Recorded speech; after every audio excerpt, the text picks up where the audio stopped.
నమస్తే రమగారు. నమస్తే జయ. రమగారు, మీరు అరేబియన్ నైట్స్ నుంచి కొన్ని స్టోరీస్ చెప్తా ఉన్నారు కదా, ఏదైనా ఒక స్టోరీ చెప్తారా? 2 భాగాలు. పూర్వం బసారో అనే ఒక నగరానికి ఒక సుల్తాన్ ఉండేవాడు. ఆయనకి చాలా కాలం పిల్లలు పుట్టలేదట. ఎన్నాళ్ళో ఆయన రోజు భగవంతుడిని అల్లాని ప్రార్థించేవాడు సంతానం కోసం. నా నగరానికి ఒక వారసుడు కావాలి అని. అప్పట్లోలాగా ఆయన 3-4 భార్యలు లేరు, ఆయనకు ఒక్క భార్య. చాలా లేట్ ఏజ్లో ఆయనకి భార్య గర్భవతి అయింది. భగవంతుడు ఇచ్చిన అవకాశం అన్నమాట. ఆయన జ్యోతిషుల్ని వాళ్ళని వీళ్ళని పిలిచి అందరినీ అడిగాడు, ఈ ఫలానా సమయంలో ఆడపిల్ల పుడుతుందా మగపిల్లాడు పుడతాడా ఏమిటి అని జాతకం చూపించాడు. జాతకం చూపిస్తే ఆ జాతకంలో వాళ్ళు ఏం చెప్పారంటే మగపిల్లాడే పుడతాడు, అతను మంచి రాజు అవుతాడు, చాలా సంపదలు పొందుతాడు, ఇట్లాంటివి చెప్పారు. చెప్పేసరికి కొంతకాలానికి ఆవిడకి కుమారుడు కలిగాడు. వాడి పేరు జన్ అల్ అస్లాం అని పేరు. ఏదో చిన్న అక్షరాలు తేడా ఉన్నాయి, ఆ పేర్లు నోరులు తిరగట్లా. అస్లాం అనుకుంటాం, అస్లాం అని పేరు పెట్టారు. చక్కటి రూపసైన పిల్లాడు వాడు. ఆ పిల్లాడికి ఒక 10 ఏళ్ళు 92 ఏళ్ళు అలా వచ్చేసరికల్లా రాజుగారికి అనారోగ్యం మొదలైంది. ఆయన అప్పటికే 70 ఏళ్ళ వాడు, లేటుగా పిల్లవాడు కదా. అయితే ఈ కుర్రాన్ని దగ్గర పిలిచి, అబ్బాయి నేను ఇంక ఎక్కువ కాలం ఉండకపోవచ్చు, అనారోగ్యం వచ్చేసింది, మా నాన్న తాత కూడా ఇలాంటి అనారోగ్యాలు వచ్చాకే మరణించారు, మన కుటుంబంలో ఉంది. నేను ఎంతో కాలం రాజుగా ఉన్నాను, ఎంతకాలమో రాజ్యం చేశాను, 10 ఏళ్ల వయసుకే సుల్తాన్ అయ్యాను. ఎప్పుడు పేదవాళ్ళు అడిగింది కాదనలా, సలహాదారులు చెప్పేదే కాకుండా బయట వాళ్ళు చెప్పేవి కూడా వినాలి, రాజ్యాన్ని సుభిక్షంగా ఉంచుకో, జాగ్రత్తగా ఉండని మంచి మాటలు చెప్పాడు. కొంతకాలానికి ఆయన చనిపోయాడు. కొన్ని రోజులకి ఈ కుర్రాడు వారం 10 రోజులు ఆయన తాలూకు సంతాప దినాలు అవి ప్రకటించుకొని కొన్నాళ్ళు ఏడ్చి తర్వాత పట్టం కట్టుకున్నాడు, తను రాజు అయ్యాడు. రాజు అయితే ఒకేసారి రాజు అవ్వంగానే, అంతకుముందు ఆటకాయగా ఉండేటప్పుడు చిన్నపిల్లాడిగా ఉన్నప్పుడు 2-3 సేవకులు వాడి వెనకాల తిరుగుతూ ఉండేవాళ్ళు. రాజు అయ్యేసరికి ఎంతమంది అవుతారు సేవకులు, అంతేగా. ఇక ఒక పిచ్చి సరదా వచ్చేసింది అతని చుట్టూతా. అతని వయసు వాళ్ళు 15-16 ఏళ్ళ వాడు. ఒక స్నేహితులు చాలామంది చేరారు. జూదాలు ఆడేయటం, జూదం ఆడిన కొద్దీ సరదా వస్తుంది, గెలిచిన కొద్దీ సరదా వస్తుంది, ఓడిన కొద్దీ పంతం వస్తుంది, అంతే. ఇంకా ఇంకా ఇంకా ఇంకా ఆడాలని ఈ స్నేహితులతోటి కులాసాగా గడిపి బాగా డబ్బులు అవి పాడు చేసేసుకున్నాడు. అప్పట్లో ఏంటంటే రాజ్యమే, రాజుగారి వంతుకి కొంత డబ్బు ఉండేది. రాజుగా ఉన్నప్పుడు ఇతనికి అప్పచెప్పిన డబ్బు ఇంచుమించుగా అవగొట్టేశాడు. అక్కడి నుంచి పేదవాళ్ళు ఎవరైనా వస్తే డబ్బులు లేకపోతే ఎవరికైనా దానాలు ఏమి ఇస్తాడు ఇతను. వీళ్ళకి ఆ జాతిలోనే ఉంది ప్రత్యేకంగా ఇంత దానం చెయ్యాలి అని. దాని డబ్బు ఉండద్దు, డబ్బులు ఉండాలి. దీనికి వెళ్తారు, షమాంకి స్నానానికి వెళ్తారు, అక్కడ దానాలు చేయాలి. మసీదుకి వెళ్తారు, అక్కడ దానాలు చేయాలి. వెళ్తాడు కానీ డబ్బులు లేవు. అతని వంతు డబ్బు అంతా అవగొట్టేసుకున్నాడు. వచ్చే నెల రాజుగారికి కేటాయించే డబ్బు కూడా బాకీలు అంటించాడు. ఒకరోజు వాళ్ళ అమ్మ పిలిచి బాగా కేకలేసింది, నువ్వు రాజుగా పనికిరావు, మీ నాన్న ఇట్లా చేయలేదు, నువ్వు నీతో పాటు నన్ను కూడా నరకంలోకి ఈడ్చేలాగా ఉన్నావు, దానం చెయ్యని వాడు అసలు మనిషే కాదు ఇస్లాంలో, ఇట్లా చేస్తున్నామని బాగా గట్టిగా కేకలేసింది. చాలా దుఃఖపడిపోయాడు, పేదవాడైపోయాడు. ఇంతలో ఏమైంది, మెల్లిగా రాజ్యంలో సలహాదారులు వాళ్ళు డబ్బులే లేని రాజుగారిని ఏం ఇది చేస్తారు, తిరుగుబాటు మొదలుపెట్టారు, తిరగబడిపోవటం మొదలెట్టారు. ఇతను ఎక్కడికైనా వెళ్తుంటే దారిపోయి అక్కడ ఇక్కడ ఉండే ముష్టి వాళ్ళు అడుక్కునే వాళ్ళు ఉంటారా, ఫకీర్లు శాపనార్థాలు పెట్టేవాళ్ళు పిల్లల్ని. వీళ్ళేమో మాట వినేవాళ్ళు కాదు. దాంతో క్రమంగా వెయిట్ పోగొట్టుకున్నాడు రాజ్యంలో. చాలా దుఃఖంతో ఒకనాటి రాత్రి దుఃఖంలో ఏడుస్తూ పడుకున్నాడు. నేను ఎందుకు ఇలా చేశాను, పొరపాటు చేశాను, నేను తప్పు చేశాను, నేను ఇలా చేసి ఉండకూడదని అన్నం నీళ్లు తీసుకోకుండా ఉండిపోయేట కొన్ని రోజుల పాటు. తాగుడు లేదు, తిండి లేదు, ఏం లేదు. అయితే ఆ రాత్రి అతని కల్లో ఒక షేకు ఒక ఆయన కనిపించి, అబ్బాయి నువ్వు చాలా కష్టాల్లో ఉన్నావు, ఈజిప్ట్ వెళ్తే నీ కష్టాలు తీరుతాయి అని చెప్పాడు. చెప్పేసరికి మర్నాడు పిల్లాడు లేచి పరిగెత్తుకుంటూ వాళ్ళ అమ్మ దగ్గరికి వెళ్ళాడు. అమ్మ, నా కష్టాలు తీరే రోజు వచ్చింది, ఈజిప్ట్ వెళ్ళాలి, మా నాన్న భవనంలో పడుకున్నాను నేను దుఃఖంతో, ఎవరో ఈజిప్ట్ వెళ్ళమని ఒక ఆయన నన్ను ఆదేశించాడు, ఆయన ఎవరో భగవంతుడి అవతారం లాగానే ఉన్నాడు, నాకు ఏదైనా మార్గదర్శనం దొరుకుతుందేమో, నేను వెళ్తానన్నాడు. వాళ్ళ అమ్మంది సరే మరి ఏదో ఒకదాన్ని పాటించాలి కదా, ఎవరో ఒకళ్ళ మాట.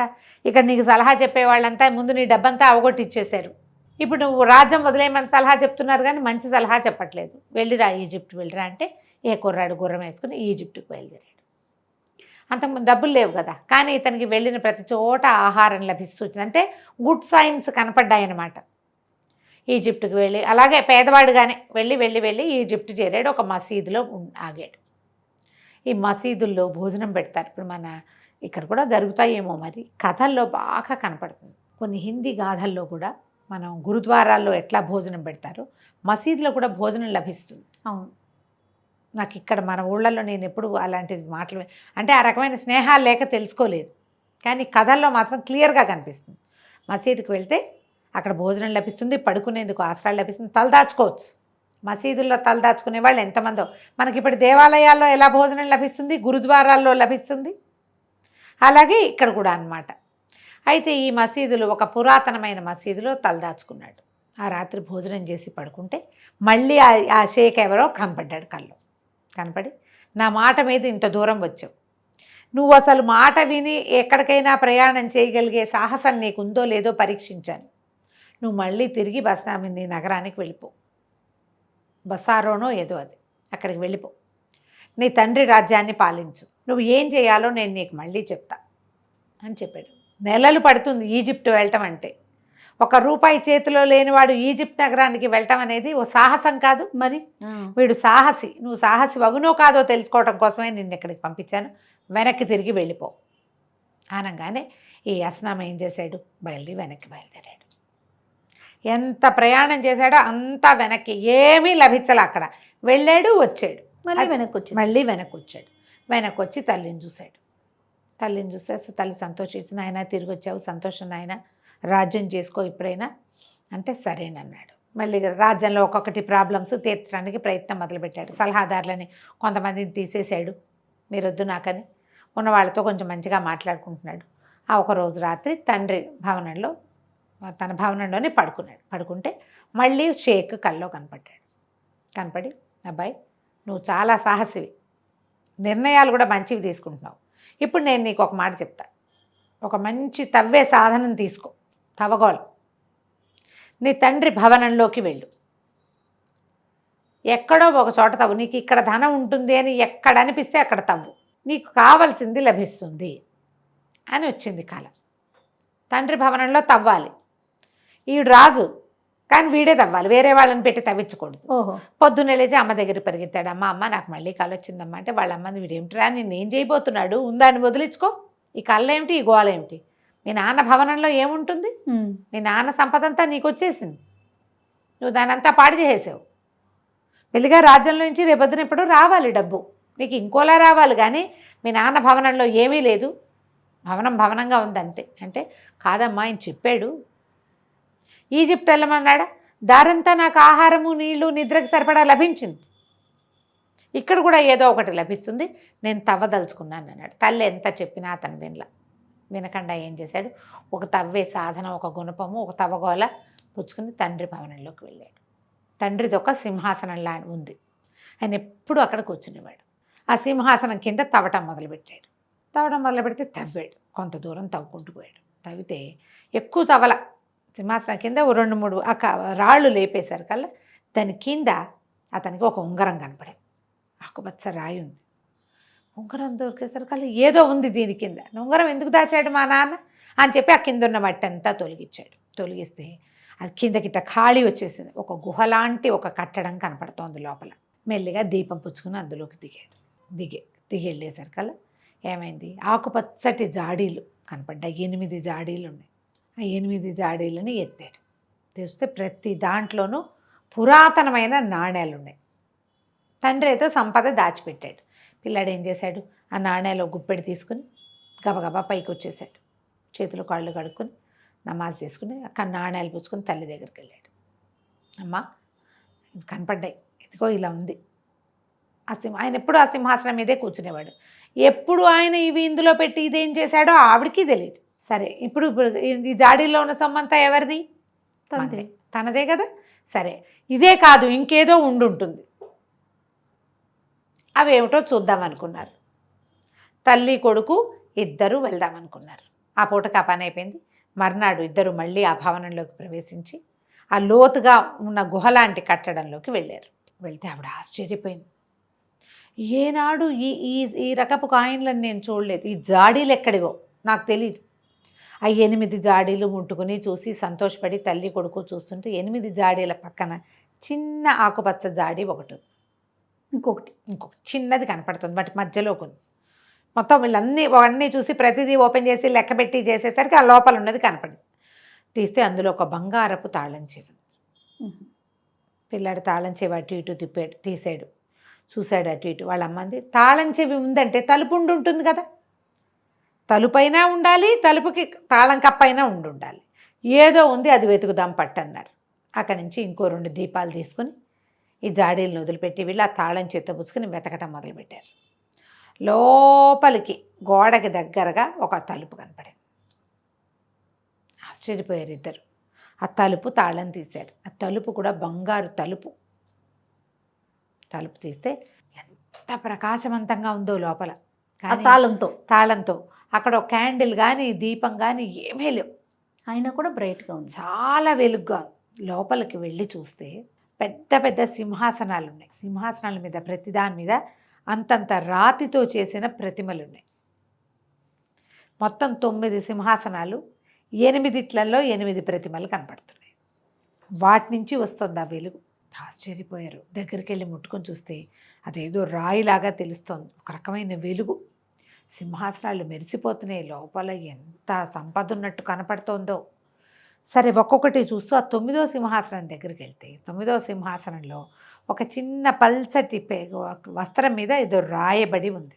తల్లి కొడుకు దాన్ని తీసి, నాయనా నువ్వు ఇది చూసావంటే సంపదలో ఆఖరి భాగాన్ని నువ్వు చేజించుకోబోతున్నావని నాకు అర్థమైంది. దాని మీద రాసి ఉందన్నమాట. కైరోకి వెళ్ళు, అక్కడ ముబారక్ అని నా బానిస ఒకడు ఉంటాడు. ముబారక్ హైట్ అతని పేరు. పూర్వకాలం మన దగ్గర బానిసగా ఉన్నాడు. అతను నిన్ను మిగిలిన సంపద దగ్గరికి తీసుకెళ్తాడు. ఈ 9వ సింహాసనంలో కూడా 9వ విగ్రహం ఉండాలి. ఆ 9వ విగ్రహం వీటన్నిటికంటే 20 ఇంతలు విలువైంది. వీటన్నిటికంటే అవి కొన్ని కోట్ల విలువ చేస్తాయి ఆ రాళ్ళు. ఒక రకమైన డైమండ్స్ అనుకో. వీటికి ఈ అన్నిటికంటే 8 20 రెట్లు విలువైంది. ముబారక్ హైట్ నిన్ను తీసుకెళ్తాడు అక్కడికి. అతనికి తెలుసు అది ఎక్కడుందో. కైరో వెళ్ళి అతన్ని కలుసుకో. పిచ్చి సంతోషం వచ్చేసింది. బయటకు వచ్చారు ఇద్దరు. నాణ్యాలు జాడీలు 8 జాడీలు అని చెప్పా కానీ 8 జాడీలు కాదు, అవి 40 జాడీలు. ఓ ఎంత డబ్బో. సరే ఇతను అన్నాడు, అమ్మ నేను ఆ కైరోకి వెళ్తా. ఈ విగ్రహాల మొదటి నమూనా, ఇంకోటి ఈ నమూనాలను విగ్రహాన్ని నేను చూడాలి. నా తండ్రి నా కోసం 8 దాచిపెట్టి 9వది నన్నే తెచ్చుకోమన్నాడు. ఆయన ఎప్పుడు ఇవి సంపాదించాడో నీకు తెలుసా అంటే ఆవిడ నాకు తెలియదు. ఇది ఎప్పుడు నిర్మించబడిందో, ఆయన ఏనాడు ఇక్కడికి వెళ్ళి ఇట్లా చేశాడో నాకు ఏ సమాచారము ఇవ్వాల, నాకు తెలీదు. ఇప్పుడు ఆ ముబారక్ అన్నవాడు ఈవిడకు కూడా తెలియదు. సరే ఇతను కైరో నగరానికి బయలుదేరాడు. కైరోలో ఈ ముబారక్ కోసం ప్రయత్నం చేసేసరికల్లా ఒక భవనం చూపించారు. ముబారక్ హైట్ అయింది. ఈయన చాలా సంపద ఉన్నవాడు. బాగా దానాలు చేస్తాడు ఆయన, విరివిగా అన్నదానాలు బాగా చేస్తాడు. ఎవరు వచ్చినా ఏది అడిగినా ఇస్తాడు. వెళ్ళి తలుపు కొడితే ఒక నీగ్రో బానిస ఒకడు తలుపు తీశాడు. నేను ముబారక్ హైట్ని చూడడానికి వచ్చాను అని చెప్పాడు. చెప్పేసరికల్లా సరే మేము చాలా అదృష్టవంతులం, మీలాంటి మహానుభావులు మా ఇంటికి వచ్చి అలా మాట్లాడతారనమాట వాళ్ళు. రండి అని లోపలికి తీసుకెళ్ళాడు. ఓ చోట కూర్చోబెట్టాడు. ఆ ముబారక్ అన్న ఆయన బాగా 7 అడుగులు పొడుగు, బ్రహ్మాండంగా ఉన్నాడు. ఆయన వచ్చేసరికల్లా ఇతను ఏం చెప్పాడంటే, నేనే ముబారక్ హైట్ని, మీకు ఏం కావాలో ఏం కోరుకుంటున్నారో చెప్పండి అంటే, నేను బసారో సుల్తాన్ కుమారుణ్ణి అన్నాడు. అతను ఆశ్చర్యపోయాడు. బసారో సుల్తాన్ కొడుకా? నాకు తెలిసి ఆయనకి సంతానం లేదు అన్నాడు. అనేసరికల్లా మీరు బసారో సుల్తాన్ నుంచి బయటకు వచ్చి ఎంతకాలం ఏంటంటే 20 సంవత్సరాలు అయింది. 20 ఏళ్ల క్రితం ఈ ముబారక్ హైట్ అనేవాడు బసారో సుల్తాన్ దగ్గర బానిసగా ఉండేవాడు. స్నేహితుడికి మించిన ఇది ఉండేది వాళ్ళ మధ్యలో. 20 ఏళ్ల తర్వాతే నేను జన్మించాను. నాకు ఇప్పుడు 18 నుండి 19వ సంవత్సరమే వచ్చిందని చెప్తాడు. చెప్పేసరికల్లా సరే అయితే నువ్వే నా సుల్తాన్ కుమారుడు అని నేను నువ్వు ఎట్లా నమ్మాలంటే మా నాన్న భవంతిలో సింహాసనం కింద కొన్ని రాళ్ళు తీస్తే అక్కడ ఒక ఆకుపచ్చ రాయి ఉన్న ఉంగరం దొరికింది, ఇదిగో అని ఉంగరం చూపించి ఆ లోపలికి దిగితే 40 జాడీలతో పురాతనమైన బోల్డన్ని నాణేలు ఉన్నాయి. లోపల సింహాసనం ఉంది, సింహాసనాలు ఉన్నాయి. వాటిల్లో 8 విగ్రహాలు ఉన్నాయి, 9వ దాంట్లో లేదు. ఆ 9వ విగ్రహం కోసం నీ దగ్గరికి వెళ్ళమని నా తండ్రి ఒక కాగితం రాసి పెట్టాడు. ఒక వస్త్రం మీద రాయబడి ఉంది. అది నేను అది చూసే వచ్చాను అన్నాడు. అనగానే సంతోషంగా అతను బయటగా భగవా వంగి ఈయన కాళ్ళు పట్టుకుని అతని పైకి లేవనెత్తి, చిన్నప్పుడు ఎత్తుకోవాల్సింది అప్పుడు ఎత్తుకోలేకపోయిన ఇప్పుడు ఎత్తుకుంటాను, నువ్వు ఖచ్చితంగా నా ప్రభు కుమారుడివే, కానీ అది నీకు అవసరమా? నువ్వు చిన్నపిల్లాడివి. మీ తండ్రి ఎంతో కష్టపడి సాహసయాత్రలకు వెళ్ళి ఆ 8 సాధించాడు, ఆ నాణ్యాలన్నీ సాధించాడు. ఆయన చాలా పెద్దవాడు, నువ్వు చూస్తే పసి బాలకుడివి. నీకు ఇప్పుడు అవసరమా అది అంటే ఇతను ఒప్పుకోలేదు. నాకు అవసరం, నేను ఎప్పుడు చూసానో అప్పుడు చేయమనే కదా ఆజ్ఞ. 10 ఏళ్ళ తర్వాత 25 ఏళ్ళ తర్వాత మా నాన్నంత పెద్దవాడయ్యాక నాకు ఈ సాహసం ఉంటుందో ఉండదు, నాకు ఇప్పుడు తెలుసుకోవాలని ఉంది, తీసుకురావాలని ఉంది. నువ్వు ఏం చెబితే అది చేస్తానన్నాడు. సరే ముందు ఈ ఊళ్ళో ఉన్న వాళ్ళందరికీ నేను పరిచయం చేస్తానని అక్కడి నుంచి ఊళ్ళో కైరోల్ నగరంలో ఉన్న పెద్ద పెద్ద వాళ్ళందరికీ కబురు చేశాడు. ఓ విందిస్తున్నాం, మా సుల్తాన్ కుమారుడు వచ్చాడు, సుల్తాన్ బసారా సుల్తానే నాకు ఈ సంపద అంతా ఇచ్చాడు అని చెప్పి అందరికీ ఉత్తరాలు రాయించాడు. సాయంకాలం చాలా పెద్ద విందు జరిగింది. అందరూ ఆశ్చర్యపోయారు కుర్రాన్ని చూసి, చిన్న పిల్లవాడని. అది చాలా సంతోషించారు. కొద్ది రోజులు విందులు వినోదాలు అయ్యాక అప్పుడు మెల్లిగా బయలుదేరారు వీళ్ళు. తను చెప్పాడు, దీనికి చాలా పెద్ద ప్రయాణం ఇది, నేను ఎన్నిసార్లు చేసిందే, అక్కడి దాకా తీసుకెళ్తా, చివరి పని నీది. సరే ప్రయాణం అయ్యారు. ఎక్కడో ఎక్కడో వెళ్ళి వెళ్ళి వెళ్ళి వెళ్ళి వెళ్ళి వెళ్ళి చివరికి ఒక కొలను దగ్గరికి చేరారు. ఇతను ఉంగరాన్ని ఆ కొలంలో వేసాడు, ఆ ఆకుపచ్చ ఉంగరాన్ని వేసి ఏం చెప్పాడంటే, నువ్వు ఈ కొలను దాటడానికి ఒక చెరువు లాంటిది, పెద్దదే, చిన్నది కాదు, అది చాలా పెద్దది, దాటడానికి ఒక పడవ వస్తుంది, గంధపు చెక్కలతోటి అట్లాంటి చెక్కలతోటి చేసిన ఒక పడవ. ఒక్క మాట కూడా మాట్లాడద్దు, అస్సలు మాట్లాడకూడదు, నిశ్శబ్దంగా ఉంటుంది అని చెప్పాడు. సరే ఇంతకీ ఒక పడవ వచ్చింది దగ్గరికి. ఎంత బాగుందో, సుగంధాలు ఈనుతోంది, అందులోంచి గంధపు వాసన వస్తుంది. గంధపు చెక్కలు తడి తగిలేసరికి తడి వాసన వస్తుంది కదా, ఆ నీళ్ళ మీద ఉండటం వల్ల ఎంతో అద్భుతంగా దంతంతో అలాంటి వాటితో పని చేయబడి చక్కగా ఉంది ఆ పడవ. ఆ పడవలో నావికుడు ఒకడు కూర్చుని ఉన్నాడు. వాడు సింహం శరీరము, పులి తల ఉంది వాడికి. మాట్లాడకుండా ఉండాల్సింది, అది మింగేస్తుంది.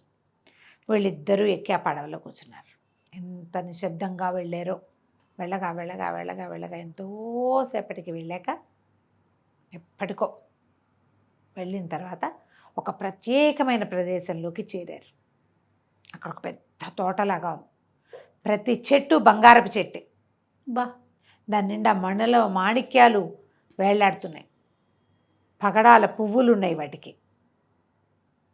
ఎంతో విచిత్రంగా ఉంది. అక్కడ కనపడుతున్న వాళ్ళు ఎవ్వరూ మనుషుల్లాగా లేరు, అదొక జిన్ లోకం. ఇవి భూతాలు కావచ్చు. ఇక వెళ్ళాడు లోపలికి. ముబారక్ హైట్ ఆగిపోయాడు. ఈ తర్వాత నాకు ప్రవేశం లేదు, నువ్వు ఒక్కడివే ప్రయాణించు లోపలికి. లోపలికి వెళ్తే ఎంత విచిత్రంగా, వింతగా, ఆశ్చర్యకరంగా ఉందో అదంతా. పిల్లాడు ఎగ్జైట్ అయిపోయి ఎక్కడ ఆగల, చూస్తున్నాడు, చూస్తూ వెళ్ళాడు. వెళ్ళేసరికల్లా ఒక 10 అడుగులు ఎత్తున్న మహాద్భుత సౌందర్యవంతుడుగా ఉన్న ఒక మనిషి తనకు కనిపించాడు. మనిషి కాదు, దైవమే, ఎవరో ఒకడు, ఈ జిన్నుల నాయకుడు. ఇతను చూడంగానే కాహా అని దగ్గరికి తీసుకున్నాడు. బసారో రాకుమారుడు కదా నువ్వు, ఈ సాహసం నాకు నచ్చింది, ఇంత చిన్న వయసులోనే ఇలాంటి ప్రయత్నం చేసావు. మీ తండ్రి, నువ్వు నా కుమారుడు తప్పక వస్తాడని చెప్పాడు. మీ తండ్రి నాకు ఎంతో స్నేహితుడు, అతను చాలాసార్లు నన్ను కలవడానికి వచ్చాడు. అతను నన్ను కలిసినప్పుడల్లా నేను ఒక విగ్రహం ఇచ్చాను. అవి 8 విగ్రహాలు అతని దగ్గర ఉన్నాయి, నువ్వు చూసుంటావు అది. నువ్వు ఇప్పుడు 9వ విగ్రహం కోసం వచ్చావు. 9వ విగ్రహం నేను నీకు ఇస్తాను, నువ్వు పట్టుకెళ్ళచ్చు. నీ సంపద ఎప్పటికీ వృద్ధి పొందుతుంది. కాకపోతే దానికి బదులుగా నువ్వు నాకేమి ఇస్తావో చెప్పు అని అడిగితే, నీకేం కావాలంటే అది ఇస్తానన్నాడు. అయితే నాకు ఒక 15 ఏళ్ళ అమ్మాయి, అనాఘ్రాత పుష్పం, అది ఎవరు మగవాళ్ళ పొలకు కూడా తెలియని పిల్ల కావాలి. అది ఏడవకూడదు, కష్టపడకూడదు, దుఃఖపడకూడదు, చక్కగా ప్రశాంతంగా నా దగ్గరికి వచ్చేయాలి. అలాంటి ఒక పిల్లని తీసుకొచ్చి ఇవ్వు నాకు. 9వ విగ్రహం నీకు అక్కడికి వచ్చేస్తుంది, నీ 9వ విగ్రహం నీకు లభిస్తుంది. కానీ నువ్వు నాకు ఒక అమ్మాయిని అప్పచెప్పాలి. ఒకవేళ ఆ అమ్మాయిని కనుక అప్పచెప్పకపోయినా, ఆ పిల్లని కష్టపెట్టినా, బలవంత పెట్టినా, ఏడిపించినా నీ 8 రాళ్ళు వెనక్కి వెళ్ళిపోతాయి. సంతోషంగా ఇక్కడ ఎవడో జిన్నున్నాడు వాడి దగ్గరికి వెళ్ళంటే ఏ పిల్ల వస్తుంది? అదే కదా. అట్లాగే తీసుకురావాలి నాకు నువ్వు అని చెప్పాడు. చెప్పేసరికి అలా ఒప్పుకున్నాడు. మరి ఇక్కడ దాకా వచ్చాక ఇప్పుడు కాదు కూడదంటే వాళ్ళు ఏం చేస్తారో మనకేం తెలుసు, బయటికి వెళ్ళనివ్వకపోతే. సరే ఆయన మళ్ళీ ఆకుపచ్చ ఉంగరం ఇతను వేలికి తొడిగాడు. ఈ ఉంగరం నీ దగ్గరే ఉంచుకో, ఇది ఎంతో అదృష్టాన్ని తెస్తుంది, ఇది ఉండటం వల్లే మీ నాన్నకి నువ్వు కలిగావు అని చెప్పి పంపించేశాడు వెనక్కి. ముబారక్ హైట్ బయట వేచి ఉన్నాడు. మళ్ళీ ఇద్దరు ఆ సింహం శరీరము పులితలా ఉన్నవాడు పడవ నడుపుతూ ఉండగా ఎక్కి కూర్చున్నారు, మాట్లాడకుండా కూర్చున్నారు. బయటకు వచ్చాక ఇంకా వీళ్ళకి ఆ పడవ నిండా అంతులేని సంపద ఇచ్చారు వాళ్ళు, ఆ జిన్నులు. ఆ పడవలో ఉన్న సంపద అంతా వీళ్ళు తెచ్చుకున్న గుర్రాల మీదకి మార్చుకున్నారు. ఎంత డబ్బో! సేవకులు వాళ్ళు వీళ్ళు బోళ్ళంత మంది మోసేందుకు పని వాళ్ళని పెట్టుకుని ఆ సంపద అంతా మోసుకొచ్చుకున్నారు కైరోకి. అప్పుడు ఇతను ఏం చెప్పాడంటే, నాకు ఒక అమ్మాయి కావాలి పెళ్లి చేసుకోవటానికి. 15 ఏళ్ల పిల్ల, చాలా అందంగా ఉండాలి, మగవాళ్ళ మొహం కూడా ఎరగని పిల్ల కావాలి నాకు, దానికి ఏం తెలియకూడదు, అలా ఉన్న వాళ్ళని వెతకమన్నాడు. అయితే అప్పుడు అతను ఆ జిన్ను ఇతనికి ఏం చేశాడంటే, జిన్ దగ్గర కదా ఈ డిస్కషన్ అంతా వచ్చింది. ఈ అబ్బాయి అన్నాడు, నీకు అందమైన పిల్లని తెస్తా, ఏడిపించకుండా తెస్తా, ఆ పిల్ల ఏ మగవాళ్ళ సంగతి దానికి తెలియదు అంటానికి నాకు ఎట్లా తెలుస్తుంది? ఆ మనసులో దూరి నేను తెలుసుకోలేను కదా. ఆడపిల్లలకి 12-13 ఏళ్ళు రాగానే మగపిల్లవాళ్ళ మీద దృష్టి మరలుతూ ఉంటుంది. తండ్రికి అన్నదమ్ములు కజిన్స్ వాళ్ళతో తిరుగుతారు, మగ స్పర్శలు తెలుస్తాయి వాళ్ళకి. అలా ఎలా తెలుస్తుందంటే, ఆ జిన్ను దేవుడు అంటే నాయకుడు ఒక అద్దం ఇచ్చాడు వీడికి. ఆ అద్దంలో కనుక నువ్వు ఆ అమ్మాయిని అద్దంలో చూసావంటే, ఒకవేళ ఆ పిల్ల చాలా పవిత్రమైన పిల్ల అయితే అమ్మాయిగానే కనపడుతుంది, లేకపోతే మసకగా కనిపిస్తుందని అద్దం ఇచ్చాడు. ఈ కుర్రాడు అద్దం కూడా తెచ్చుకున్నాడు. అక్కడి నుంచి నాకు ఒక అద్భుతమైన అమ్మాయి కావాలి, మగవాళ్ళ పరిచయాలు లేనిది, చక్కటిది, సౌందర్యవతి, చెప్పిన మాట వినేది, బుద్ధిమంతురాలైన పిల్ల కావాలంటే ఇక ఎన్ని పెళ్లి సంబంధాలు చూశారో ఆ కైరో నగరంలో. ప్రతి పిల్లని మనవాడు చూడాలి, అద్దంలో చూడాలి, చూస్తే పిల్ల మసగ్గా కనపడుతుంది. ఇక వెతికారు కుదరల. ఊరికే చూస్తున్నాడని పేరు వచ్చేసింది కైరోలో. ఇతను అన్నాడు, ఈ కైరో నగరం వద్దు బాబు, వద్దు, మనం వేరే చోటకి ప్రయాణం చేద్దాం, రకరకాల నగరాలకు వెళ్దామని ఇంకో నగరానికి షిఫ్ట్ అయ్యారు. వాళ్ళు డబ్బులు ఉన్నాయి కదా వీళ్ళకి. అక్కడి నుంచి ఏమైంది, ఈ నగరంలో పెళ్లి సంబంధాలు, ఇది మేము బాగా ఉన్న వాళ్ళని అందరికీ దానాలు చేస్తూ ముందు ఆ నగరంలో ప్రఖ్యాతి పొందాలి కదా, చాలా ప్రఖ్యాతిని పొందడానికి ప్రయత్నం చేశారు. అయితే దానాలు చేస్తూ బాగా పేరు తెచ్చుకున్నారు. ఒక మసీద్ దగ్గర పెద్ద భవనం అద్దెకి తీసుకుని వీళ్ళకి దానాలు చేసిన ఊళ్ళో వాళ్ళంతా వీళ్ళకి బాగా ఫ్రెండ్స్ అయ్యారు. దానాలు చేసి విందులు ఇచ్చేవాళ్ళు ఫ్రెండ్స్గా ఉంటారు కదా. ఈ కథల్లో విందులు ఇవ్వడము, దానం చేయడము 2 ప్రక్రియలు బాగా కనపడతాయి దీంట్లో. సరే ఏమైంది, ఆ మసీదులో ఒక ఇమాం అనమాట. ఇమాం అంటే బోధకుడు ఎవరో ఉండుంటారు. అతనికి చాలా అసూయ వచ్చింది, వీళ్ళు ఇంతంత అమ్మేస్తున్నారు, ఇంతంత పోసేస్తారు దానాలు, ఇన్ని ఇచ్చేస్తున్నారు, వీడికి ఎక్కడి నుంచి వచ్చింది ఈ డబ్బంతా? వీడు చూస్తే ఎంతో బాగున్నాడు, ఆయన చూస్తే పెద్ద మనిషి అల్లే ఉన్నాడు, ఊళ్ళో వాళ్ళంతా వీళ్ళకి దాసోహంగా ఉన్నారని అతను ఏం చెప్పడం మొదలుపెట్టాడు అందరికీ, ఇదేంటి సరైనది కాదల్లే ఉంది, వీళ్ళు మోసకారులుగా ఉన్నారు, వాళ్ళ మాటలు నమ్మకండి అని ఇలాంటి మాటలు చెప్పడం మొదలెట్టాడు. ఈ ముబారక్ హైట్ తెలుసుకున్నాడు. ఓ రోజు ఆ ఇమాముని పిలిచి, మా ప్రభువు మీకు చాలా డబ్బు ఇవ్వాలనుకుంటారు, మీ అంత అద్భుతమైన వాళ్ళు లేరని కొంచెం డబ్బులతో కొట్టి అతన్ని లైన్లో పెట్టుకుని మాకు ఒక అద్భుతమైన సౌందర్యవతి అయిన పిల్ల కావాలి, మా యజమాని వివాహం చేసుకోవాలనుకుంటున్నాడు అంటే ఇప్పుడు ఈ ఇమాం ద్వారా కుదిరింది అది. సరే వాళ్ళు ఏం చేశారు, ఒక 5-6 పెళ్లి సంబంధాల్లో ఒక అద్భుతమైన పిల్ల అమ్మాయిని చూపించారు. మా యజమానిని చూశారు కదా, చిన్నవాడు, ఆయనకి చిన్న వయసు అమ్మాయి కావాలి, ఆయన స్త్రీ సాహచర్యం ఉన్నవాడు కాదు, అట్లాగే పురుష సాహచర్యం లేనిది, ఏ స్నేహాలు లేని పిల్ల కావాలి అని అడిగేసరికల్లా పిల్లని చూపించాడు ఆ ఇమాం. ఇతను పోయి అద్దంలో చూశాడు. అద్దంలో క్లియర్గా కనిపిస్తుంది అమ్మాయి, అంటే ఇది చాలా మంచిది. ఇక ఆయన పిల్లని చూస్తే ఎంత సౌందర్యవతం, మన కుర్రాడే అసలమే ప్రేమలో పడ్డాడు ఆ అమ్మాయితోటి. కానీ ఏమనుకున్నాడు, అతనికి ఏం మాట ఇచ్చాడు, మగవాళ్ళ ఇది ఉండకూడదు, ఇప్పుడు నేను ప్రేమించి దీని చుట్టూతా తిరిగితే ఇది మాసిపోతుంది పిల్ల, అక్కడ ఎట్లా సమాధానం చెప్తాం, అందుకని సరే పెళ్లి చేసుకుంటానని చెప్పాడు. ఆ అమ్మాయి దగ్గరికి వెళ్ళేవాడు కాదు, జాగ్రత్తగా ఉండి పెళ్లి చేసుకున్నాడు. వాళ్ళేమో అబ్బో ఎంత సంపద ఉన్నవాడికి ఇచ్చామని వాళ్ళు చాలా సంతోషించారు. ఆ పిల్లని తీసుకుని మా ఊరు వెళ్తామని బయలుదేరాక దారిలో 2-3 రోజులు గడిచేసరికల్లా ఆ అమ్మాయితోటి స్నేహంగా, పిల్లలకి తెలుసు 15 ఏళ్ల పిల్లకి అబ్బాయి ఇచ్చి తనతో మాట్లాడతాడు, అవి తెలుసుకుంటారు. కానీ ఆ పిల్ల దగ్గరికి ససేమిరా వెళ్ళేవాడు కాదు వీడు. ఆ ముబారక్కి చెప్పాడు, నువ్వు నన్ను కాపాడు, నేను ఆ పిల్ల వైపుకి పడిపోకుండా, ఎందుకంటే మనం ఇట్లా పవిత్రంగా ఉన్న కన్యని అతనికి అర్పిస్తామని ప్రామిస్ చేశాం. ఓ వారం 10 రోజులు గడిచేసరికి ఆ పిల్లకి తనకి వీడు దాన్ని భర్త అవాయిడ్ చేస్తున్నాడని తెలిసిపోయింది. అక్కడి నుంచి ముబారక్ దగ్గరికి వచ్చి దీనంగా ఏడ్చింది, ఎందుకు ఇట్లా చేస్తున్నాడు, నాతోటి సరిగ్గా ఉండట్లేదు, ఇంటి దగ్గర పెళ్లిలో చాలా సరదాగా ఉన్నాడని మా వాళ్ళంతా చెప్పారు, మీరు నన్ను ఏం చేయడానికి తీసుకెళ్తున్నారు అనేసరికల్లా, అమ్మ నువ్వు భయపడద్దు, మనం అడంగు చేరేదాకా నీ భర్త నీతో సరిగ్గా ఉండడు, అతను ఒక వ్రతం పెట్టుకున్నాడు, వ్రతం అయ్యాక అతను నీతో ఎంతో బాగా ఉంటాడు, నీకు మంచి ప్రదేశం చూపించడానికి తీసుకెళ్తున్నామని చెప్పాడు. అక్కడికి తీసుకుపోయారు. తీసుకెళ్ళిన తర్వాత వాడికి చాలా బాధగా ఉంది అస్లంకి. కానీ ఏం చేస్తాడు, ఆ పిల్లను కూడా పడవెక్కించి కూర్చోబెట్టుకున్నాడు. ఆ పిల్ల బిక్కు బిక్కుమంటూనే కూర్చుంది. కానీ ఆ ముబారక్ చెప్పాడు, ఆయన చాలా పెద్ద మనిషి కదా, పెళ్లి కుదిర్చిన వాడు, నీకేం భయం లేదు, నిన్ను మంచి ప్రదేశం చూపిస్తాడు అని చెప్పేసరికల్లా ఆ పడవలో ప్రయాణం ఆ పిల్లకి ఇష్టం. ఇక భయంగా లేకుండా ఆ అవతల నడుపుతున్న వాడిని చూడకుండా చక్కగా పడవ ప్రయాణాన్ని, వస్తున్న గంధపు వాసనని ఆస్వాదించి ఆ జిన్ను లోకానికి చేరిపోయింది. ఇతను ఏం చేశాడు, ఆ అమ్మాయిని నువ్వు ముందు నడు అని చెప్పి ఆ ముందు పంపించి ఆ జిన్ను ప్రభువు కనపడంగానే ఆయనకు చెప్పాడు, నేను నీకు ప్రామిస్ చేసినట్టుగా అమ్మాయిని తీసుకొచ్చాను, కావాలంటే అద్దంలో చూడని అద్దంలో చూపించాను. అద్దంలో ఫెయిర్గా పిల్ల చక్కగా బొమ్మలాగా కనపడుతుంది. తర్వాత దుఃఖాన్ని అణుచుకుంటూ ఏం చేయాలో తెలియక వాళ్ళు తనకు మోసిస్తున్న అపారమైన సంపదని మోసుకుంటూ మళ్ళీ పడవెక్కి వెనక్కి తిరిగి వచ్చేసాడు. పిల్లని అప్పచెప్పేశాడు భార్యని. అక్కడ ఆ అమ్మాయి కూడా అక్కడికి వెళ్ళాక భర్త మంచి ప్లేసులు చూపించి బాగుంటాడు అనుకుంది కదా, అందుకని అది నవ్వుతూ మామూలుగానే, అది అమ్మాయి ఏమి ఏడవటం దుఃఖంగా లేదు పిల్ల. అది ఏడవటం మొదలుపెట్టిందంటే వీడి పని ఆగిపోయింది. ఇంటికి వచ్చేసాడు. అక్కడి నుంచి బసారో నగరానికి ప్రయాణం అయిపోయాడు. అంతులేని సంపద అంతా మోసుకొచ్చి వాళ్ళమ్మ వాకిట్లో పోయించాడు. అదంతా పోయించి తీవ్రంగా దుఃఖపడ్డాడు.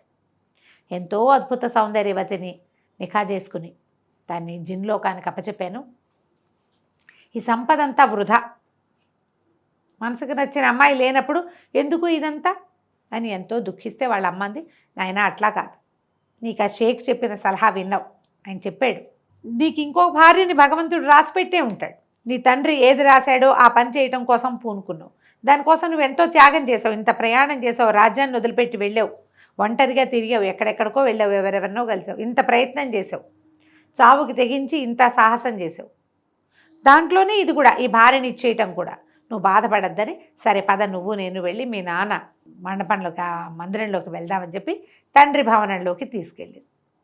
సింహాసనం కిందున్న ఖాళీలోకి లోపలికి ప్రవేశించారు. తాము ముందు చూసిన జాడీలన్నీ అలాగే ఉన్నాయి. తలుపు తాళం తీసి చూశారు. చూసేసరికి పెద్ద మహాశ్చర్యం జరిగింది. అక్కడ తాళం తీస్తే 9 సింహాసనాలు ఉన్నాయి కదా, ఇలా చూసుకుంటూ వెళ్ళారు. 1 2 3 4 5 6 7 8 వరకు అవే విగ్రహాలు ఉన్నాయి. 9వ సింహాసనం మీద ఆ విగ్రహం పెట్టబడి ఉంది. దాంతోపాటుగా జలతారు మేలు ముసుగు వేసుకుని ఒక అమ్మాయి కూడా కూర్చుని ఉంది అక్కడ. తను పరిగెత్తుకుంటూ వెళ్ళాడు ఆ విగ్రహం దగ్గరికి, ఆ అమ్మాయి దగ్గరికి. ఆ అమ్మాయి ఇట్లా ముసుగు తీసి చూస్తే వీడి భార్య. అక్కడి నుంచి ఆ జిన్ను ప్రభువు కూడా వచ్చాడు అక్కడికి. వచ్చి, నీ సాహసము నీ త్యాగము రెండూ నాకు నచ్చినాయి. నీ తండ్రి నీకు చెప్పిన 9వ విగ్రహం నీ భార్య. ఈమెకి అంతులేనంత సంతానం కలుగుతుంది, చాలామంది సంతానం కలుగుతారు, చాలా సంపాదన పరులవుతారు. నీ తండ్రి తరాల వెంబడి ఒక్కొక్క సంతానమే ఉంది, నీ తరంలోనే మీకు చాలామంది సంతానం కలుగుతారు. ప్రపంచంలో ఉన్న అన్ని రాజ్యాలలోనూ వాళ్ళే సుల్తాన్లుగా ఉంటారు. నీ తండ్రి నీకు చెప్పిన 9వది ఇది అని చెప్పి ఆ విగ్రహము ఈ అమ్మాయిని వదిలిపెట్టి వీళ్ళిద్దరిని ఆశీర్వదించి వెళ్ళిపోయాడు. ఇతను భార్యను బయటికి తెచ్చుకున్నాడు. ఎంతో కాలం హాయిగా ఈ నగరాన్ని, బసారో నగరాన్ని పరిపాలించాడు. 14 మంది కుమారులు కలిగారట, 8 మంది కుమార్తెలు కలిగారు, 22 మంది పిల్లలు పుట్టారట వాళ్ళకి. ఎన్నేళ్ళు కన్నదో అమ్మడు, అదే కదా, ఒక్కోసారి ట్విన్స్ కూడా పుట్టుంటారు. మొత్తానికి ఇంతమంది వీళ్ళు ఆ 14 పెద్ద పెద్ద రాజ్యాలకి వాళ్ళే సుల్తాన్లు అయ్యారు. కథ కంచికి మనం ఇంటికి. చాలా బాగుంది రమ్మగారు. నమస్తే. నమస్తే జయ.